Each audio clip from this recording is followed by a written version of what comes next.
Satranç Oyunları kanalından herkese merhaba. Tal serisinin 9. bölümüyle karşınızdayım. Tal oyuna E4 hamlesiyle başlıyor. C5, Sicilya savunması, D4 karesini kontrol ediyor. At F3, D4 ve E5 karelerini kontrol ediyor. At C6, D4 ve E5'i kontrol etti. D4, C5'e hücum ediyor.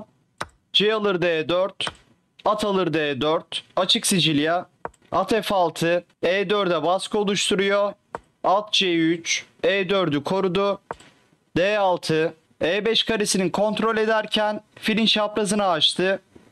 Fil G5, F6 atına baskı oluşturuyor. E6, D5 karesini kontrol ederken filin çaprazını açtı ve artık vezir F6'ya bakıyor. Fil alır F6 yapılırsa siyahlar piyon yapısını bozmadan vezir alır F6 ile yanıt verebilir. Vezir D2, vezirini gelişti, uzun ok hazırladı. A6, B5 karesini kontrol ediyor ve B5 sürüşünü destekledi. Uzun ok, şah güvenliğini sağlarken karesini D dikeyinden oyuna sokuyor. Fil D7, F4. Tal F dikeyindeki piyonu merkez mücadelesine dahil ediyor. E5 karesini kontrol etti. Fil E7, roku hazırladı. Siyahlar bu konumda at alır D4. Sonrasında fil C6 yerleştirebilir. At F3.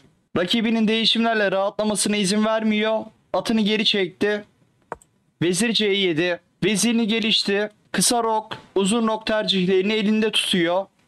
E5. Alan kazandı. F6 atına saldırıyor. Piyon kaybediyormuş gibi dursa da D alır E5. F alır E5. Bu konumda siyahlar at alır E5 yaparsa at alır E5. Vezir alır E5'ten sonra fil alır F6. D7'deki fili koruyan atı kırar. Sonrasında vezir alır D7 ile fili kazanırdı. At D5. Atını tehditten çıktı. Filin çaprazını açtı. At alır D5. E alır D5. Siyahlar D5 karesinde ayrık piyonla kaldı. Fil alır E7. Fili kırıyor. At alır E7. At D5 karesindeki piyonu destekledi.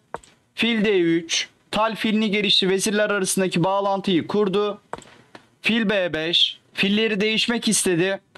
Fil alır B5 yapılırsa A alır B5. Siyahlar A dikeyini açar. Kalesini yarı açık A dikeyinden oyuna sokardı. Şah B1. Profilaktik hamle. C dikeyinden ayrılıyor ve A2'deki piyonu destekledi. Fil alır D3. Filleri değişiyor. Vezir alır D3. H6. G5 karesini kontrol ediyor. E6. Merkezdeki şaha ulaşmak için yapılan bir piyon fedası. Siyahlar F alır E6 ile oyuna devam ederse F alır E6. At D4. E6'yı ister.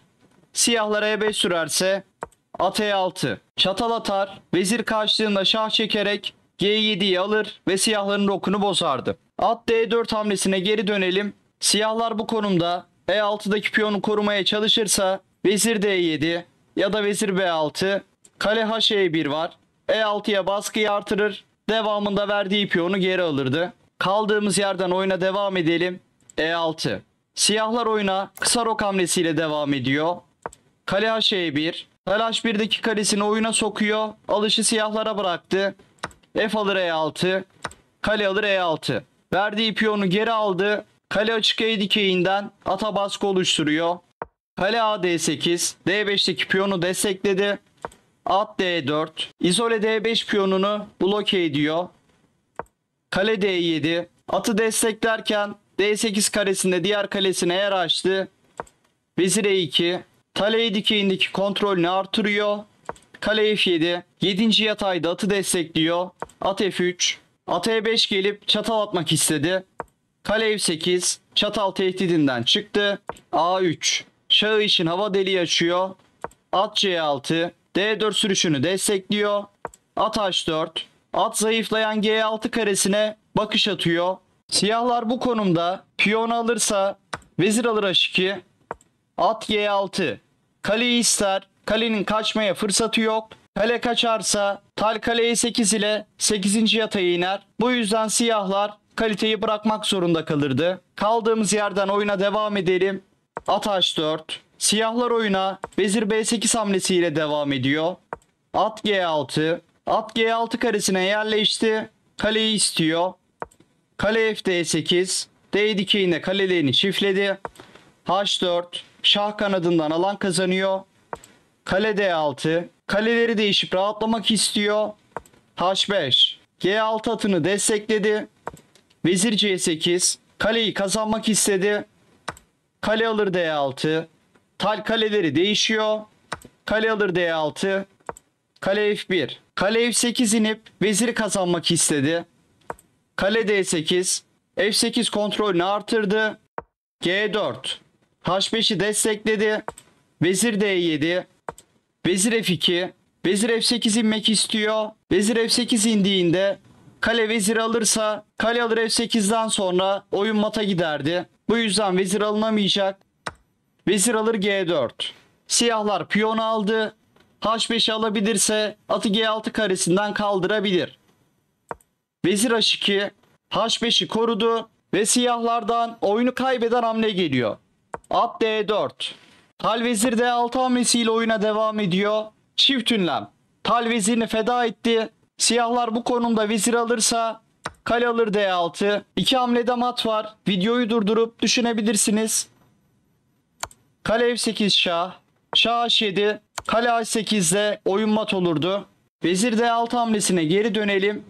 Vezir D6. Siyahlar oyuna vezir C8 hamlesiyle devam ederse 8. yatayı desteklemeye döndüğünde at E7 şah. Şah H8. At alır C8. Kale alır D6. At alır D6. Tal kale önde kalırdı. Kaldığımız yerden oyuna devam edelim. Vezir D6. Bu sefer de siyahlardan vezir fedası geliyor. Vezir D1. Siyahlar kaleyi F dikeyinden saptırmak için vezirini feda ediyor. Kale alır D1. Vezir aldı. Kale alır D6. Siyahlar mat tehdidinden kurtuluyor ama kale alır D4'ten sonra siyahlar oyunu terk ediyor. Talat önde kaldı. Siyahların yapabileceği bir şey yok. Analizi beğendiyseniz videoyu beğenmeyi ve kanala abone olmayı unutmayın. Sonraki videoda görüşmek üzere.